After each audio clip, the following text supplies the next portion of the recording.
तीन दामाद की सास पार्ट 2। अब तक आपने सुना कि कावेरी जी अपनी तीनों बेटियों ईशा, मोहिनी और सुहाना की शादी तीन घर जमाई लड़कों के साथ करवा देती है। उन्हें लगता है कि ये लड़के शायद घर का कामकाज संभाल लेंगे, लेकिन उनके तीनों घर जमाई बहुत आलसी थे। वो नौकरी भी नहीं करते थे और बाहर का काम भी नहीं। कावेरी जी ने अपनी बेटियों से कहा कि वो प्रेगनेंसी का बहाना बनाकर अपने पतियों को सबक सिखाए। अब सुनिए आगे। मम्मी, आपने जैसा कहा था हमने वैसा ही किया, लेकिन देखिए ना, विवेक का हाल तो वैसा का वैसा ही है। घर में ना सुबह का नाश्ता बनता है और ना खाना। नौकरी पर जाने की बात करूं तो खाने को दौड़ते हैं मुझे।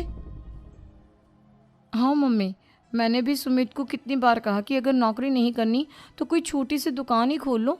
घर का खर्चा कैसे चलेगा? देखो दोपहर के 12 बजने आए और जनाब अभी तक सो रहे हैं। हाँ मम्मी, ईशा और सुहाना ठीक कहती हैं। अविनाश का भी यही हाल है। जब मैंने अपनी प्रेगनेंसी के बारे में कहा तो मुझसे कहने लगा, अरे दूसरी लड़कियां तो 9-9 महीने तक नौकरी करती है, बस डिलीवरी के टाइम छुट्टी लेती है। मोहिनी, तुम भी नौकरी करो। अब मुझे कहाँ नौकरी मिलेगी? मम्मी बताओ अब मैं क्या करूँ? हे भगवान, क्या सोचकर घर जमाई दामाद लाई थी मैं कि मेरी बेटियां मेरे पास रहेंगी और खुश रहेंगी, लेकिन इन आलसी दामादों ने तो हमारी जिंदगी को भी प्रॉब्लम में डाल दिया है। मैं तो कहती हूँ मम्मी, हम लोग वापस अपनी जॉब पर जाना शुरू कर देते हैं। बता देते हैं इन लोगों को कि हमने प्रेगनेंसी का बहाना किया है। नहीं नहीं बेटा, ऐसी गलती भी मत करना। अगर तुमने ऐसा किया तो इन तीनों की आदत और ख़राब हो जाएगी। अरे आज नहीं तो कल कभी तो तुम प्रेग्नेंट होगी, तब वापस यही प्रॉब्लम आएगी। तब क्या करोगी तुम तीनों? हाँ मम्मी, आपकी बात तो बिल्कुल सही है। इन लोगों को तो सुधारना ही पड़ेगा। लेकिन कैसे? अपने बच्चों के आने की खबर सुनकर भी इन लोगों पर कोई असर नहीं हो रहा। पैसे कमाने के लिए घर से बाहर निकलना ही नहीं चाहते ये तीनों। अब मेरे दिमाग में एक प्लान आया है। तुम तीनों चिंता मत करो, उन तीनों को बुलाओ, फिर मैं बात करती हूँ। थोड़ी देर बाद कावेरी जी अपने तीनों दामादों को सामने बुलाकर अपनी बात कहना शुरू करती हैं। अविनाश, सुमित और विवेक, देखो बेटा, मैं ना तुम तीनों से बड़ा प्यार करती हूँ, इसीलिए तो तुम्हें घर जमाई बना कर रखा है मैंने। अरे मम्मी जी, सीधे सीधे कहिए ना, क्या बात है? प्यार तो हम भी आपको बहुत करते हैं। अरे मम्मी जी, आपकी इज्जत भी बहुत करते हैं। अरे भाई, आपके जैसी सास और कमाने वाली बीवी सबको मिलती है क्या? हाँ मम्मी, विवेक और सुमित ठीक कह रहे हैं। आपकी बेटी से शादी करके मेरी तो ज़िंदगी ही अच्छी हो गई है। जानती हूँ मैं, और ये भी जानती हूँ कि तुम तीनों अपने अपनी बीवियों से बहुत प्यार करते हो।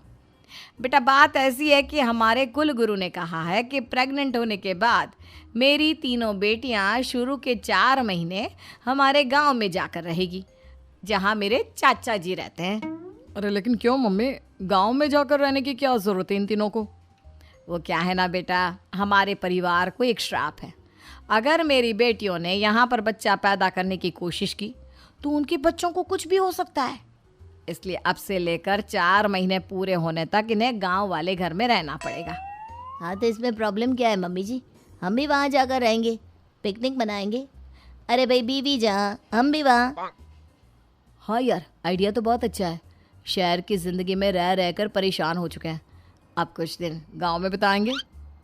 तुम लोग समझने की कोशिश क्यों नहीं करते? तुम में से कोई भी वहाँ नहीं जा सकता, और मैं यहाँ रहूँगी ना तुम तीनों के साथ। 4 महीने की तो बात है, उसके बाद ये तीनों ही लौट कर आ जाएंगी। ठीक है मम्मी जी, अब हमारे बच्चों का सवाल है तो ये तो करना ही पड़ेगा। कावेरी अपनी तीनों बेटियों को कुछ दिन के लिए घर से बाहर कहीं दूसरे शहर में रहने के लिए भेज देती है। कुछ दिनों के बाद, अरे मम्मी जी, बहुत दिन से पिज्ज़ा नहीं खाया, मंगवाइए ना। क्या बताऊं बेटा, पहले तो बेटियां खर्चा दे देती थी क्योंकि उनकी नौकरी थी, लेकिन अब तो मेरे पास पैसे ही नहीं बचे। थोड़े बहुत पैसे हैं जो बच्चों की डिलीवरी में काम आएंगे। लेकिन मम्मी जी, आपकी बेटियों को वापस आने में तो अभी बहुत वक्त बाकी है। वही सोच सोच कर परेशान हो रही हूँ। सोच रही हूँ कल से दूध भी बंद करवा देती हूँ। अब दूध वाले को देने के लिए पैसे भी तो नहीं है ना। अरे नहीं नहीं मम्मी जी, अगर दूध भी बंद करवा दोगी तो मुझे चाय कहाँ से मिलेगी?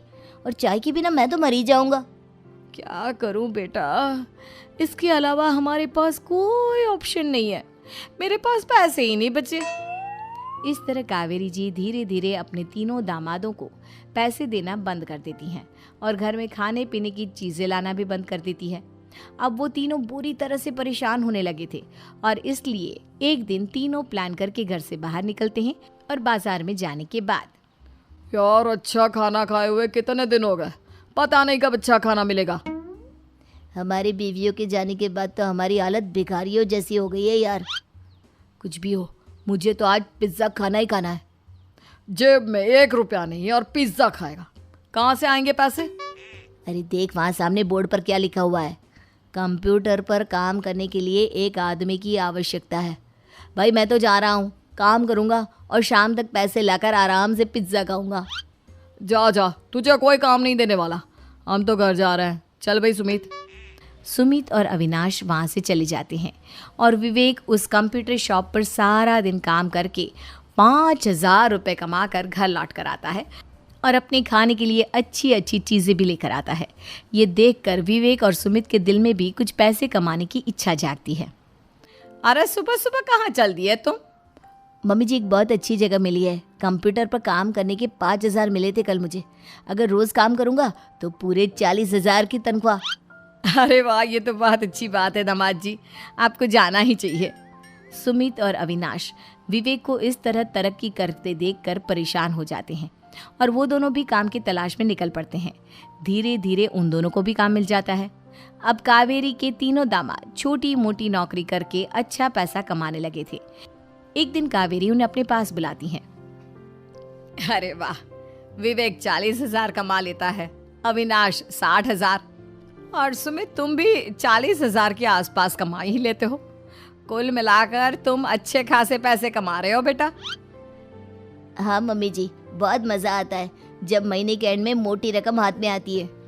पूछिए मत मम्मी जी, घर में रहकर रोटी बना बना कर और तो जैसा महसूस होने लगा था मुझे तो। हाँ बेटा, तुम तीनों की बात तो बिल्कुल ठीक है और जानते हो अब तुम तीनों की पत्नियां भी वापस लौट कर आने वाली है। लेकिन मम्मी जी अभी तो उन्हें गए सिर्फ 2 महीने हुए हैं, आपने तो कहा था वो 4 महीने के बाद लौट कर आएंगी। ऐसा कुछ नहीं है बेटा, मैं सिर्फ तुम तीनों को सबक सिखाना चाहती थी कि आदमी घर में बैठकर बीवी की कमाई खाता हुआ अच्छा नहीं लगता। इस दुनिया में हर इंसान को मेहनत करनी चाहिए, काम करना चाहिए, चाहे वो औरत हो या आदमी, ताकि अपने परिवार को संभाल सके।